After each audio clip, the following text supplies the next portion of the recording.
તો આવતીકાલે રાજ્યના અનેક જિલ્લામાં માવઠાના એંધાણ છે। હવામાન નિષ્ણાંત અંબાલાલ પટેલે આ અંગે આગાહી કરી છે। આગામી 48 કલાક મજબૂત વેસ્ટર્ન ડિસ્ટર્બન્સની અસર વર્તાઈ શકે છે। 3 એપ્રિલે પશ્ચિમ સૌરાષ્ટ્રના ભાગોમાં વધુ વરસાદની શક્યતા છે। દેવભૂમિ દ્વારકા જામનગરના વાતાવરણમાં પલટો આવશે તો રાજકોટ તેમજ કચ્છના ભાગોમાં પણ વરસાદના એંધાણ છે। બનાસકાંઠા સાબરકાંઠા અને પંચમહાલમાં પણ વરસાદની શક્યતા છે।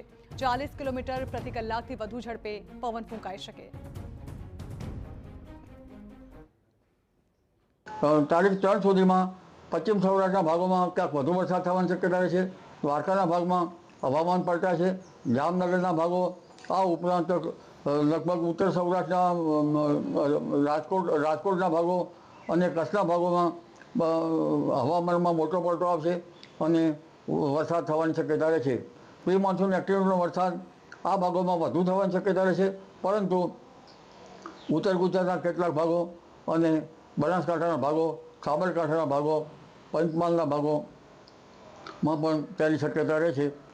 તો આગામી દિવસોમાં ખેડૂતોને વધુ સતર્ક રહેવા અંબાલાલ પટેલે અપીલ કરી છે। 6 થી 10 એપ્રિલની વચ્ચે પણ પ્રી મોન્સૂન એક્ટિવિટીની શક્યતા છે। ક્યારેક તડકો વર્તાશે, ક્યારેક વરસાદ પડી શકે। ભારે પવનના લીધે ઊભા પાક ઢળી પડવાની પણ ભીતિ છે। 16 એપ્રિલ બાદ પણ વધુ એક વેસ્ટર્ન ડિસ્ટર્બન્સની શક્યતા છે।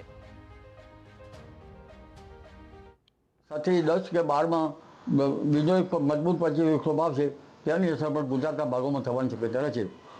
એટલે આગામી ક્યારેક તડકો તો ક્યારેક હવામાનમાં પલટો, એટલે ખેડૂત ભાઈઓએ આગામી 10 દિવસમાં મોસમ જોઈને પોતાના પાકનું આયોજન કરવાની શક્યતા રહે છે। ઊભા કૃષિ પાકો પવનની ગતિ કારણે તેની અસર થઈ શકે, બાગાયતી પાકોમાં પણ તેની અસર થવાની શક્યતા રહેશે।